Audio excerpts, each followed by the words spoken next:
Vous êtes sur Radio S'enchaîne, la radio qui donne la parole à celles et ceux qui ne l'ont pas.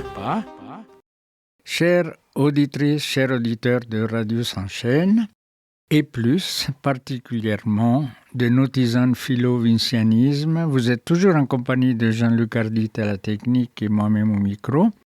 Et j'essaye de vous faire découvrir Socrate, Platon et Aristote à partir du livre de Ramon Alcoberro y Pericay, Oriol Ponsati Murla et Ramon Villaverni, toujours compliqué ces Espagnols, paru en avril 2025 aux éditions Glénat. J'aimerais continuer à donner envie de penser, de questionner et surtout d'aimer la philosophie, mais surtout aimer la vie. Voici 3 Grecs dans un amphithéâtre, Socrate, Platon et Aristote. Tout d'abord Socrate, que j'appelle le moustique de l'agora. Imaginez un homme pieds nus, au nez camus, qui passe ses journées à poser des questions à tout le monde dans les rues d'Athènes.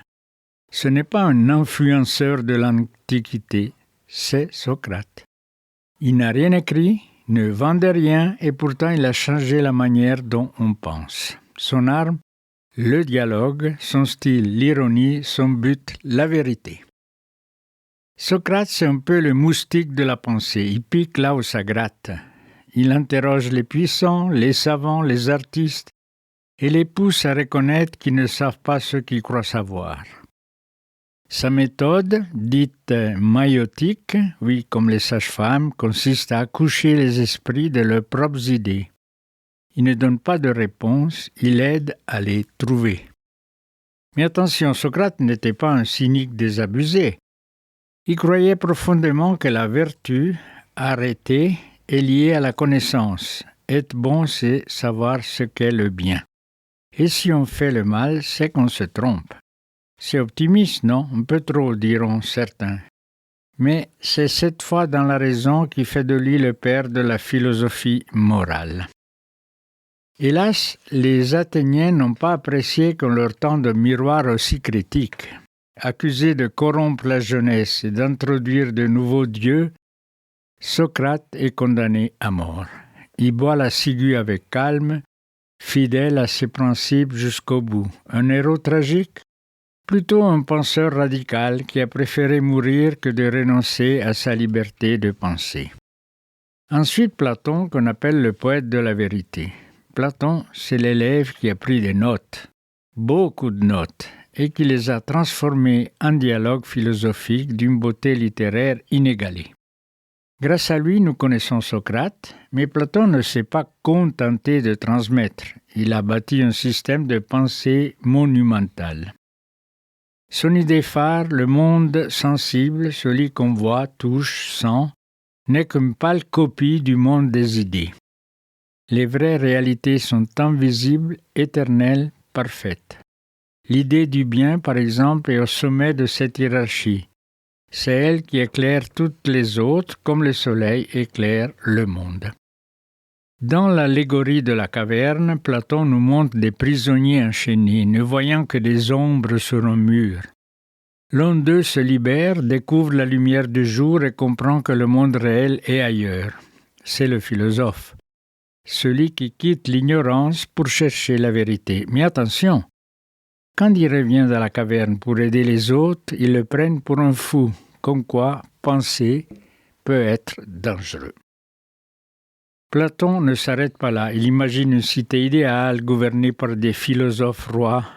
Il réfléchit à l'amour dans le banquet, à la justice dans la République, à l'âme, à l'art, il est partout. Et toujours avec cette exigence, penser, c'est s'élever. C'est quitter les apparences pour chercher l'essence. Et notre troisième larron, Aristote, il est plutôt le cartographe de la pensée. Si Platon est le poète des idées, Aristote est l'ingénieur de la pensée. Élève de Platon, il prend une autre voie. Pour lui, les idées n'existent pas séparément du monde. Ce qui compte, c'est ce que les choses sont ici et maintenant. Il veut comprendre le réel, dans toute sa diversité. Et quelle diversité! Aristote s'intéresse à tout, La logique, la biologie, la politique, la rhétorique, la métaphysique, il classe, définit, analyse. Il invente même la logique formelle avec ses fameux syllogismes. Exemple, tous les hommes sont mortels, Socrate est un homme, donc Socrate est mortel. En éthique, Aristote propose une voie médiane. La vertu est un juste milieu entre deux excès. Le courage, par exemple, est entre la lâcheté et la témérité. Il ne s'agit pas d'être parfait, mais d'agir avec mesure selon la raison. Et le but de la vie? Le bonheur, eudaimonia, atteint par l'exercice de la vertu. En politique, il observe les constitutions, compare les régimes et conclut que la meilleure cité est celle qui favorise la vie bonne pour tous. Pas de rêve utopique ici. Aristote est un réaliste. Il veut comprendre comment les choses fonctionnent pour les améliorer. Voici présentés très brièvement trois penseurs, trois styles, mais une même quête. Socrate, Platon, Aristote. Trois noms, trois tempéraments, mais une même passion pour la vérité. Socrate questionne, Platon imagine, Aristote organise. Ensemble, ils posent les fondations de la philosophie occidentale. Socrate nous apprend à douter, à interroger nos certitudes. Platon nous pousse à chercher au-delà des apparences. Et Aristote nous invite à comprendre le monde tel qu'il est. Leur héritage est immense. Chaque philosophe qui suit, de Descartes à Kant, de Nietzsche à Simone Weil, dialogue avec eux. Même nos débats contemporains sur la justice, la démocratie, la science ou l'éthique trouvent leurs racines dans leurs idées.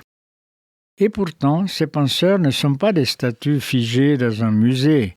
Ils sont vivants dès qu'on les lit, dès qu'on pense avec eux. Leur force, ils ne donnent pas des réponses toutes faites. Ils nous apprennent à penser par nous-mêmes. On peut se poser la question de pourquoi les aimer. Je pense parce qu'ils nous rendent plus libres. Alors pourquoi se faire écho de Socrate, Platon et Aristote aujourd'hui? Parce qu'ils nous aident à vivre mieux, à comprendre ce que nous voulons, à distinguer le vrai du faux, à résister aux manipulations, à chercher le sens.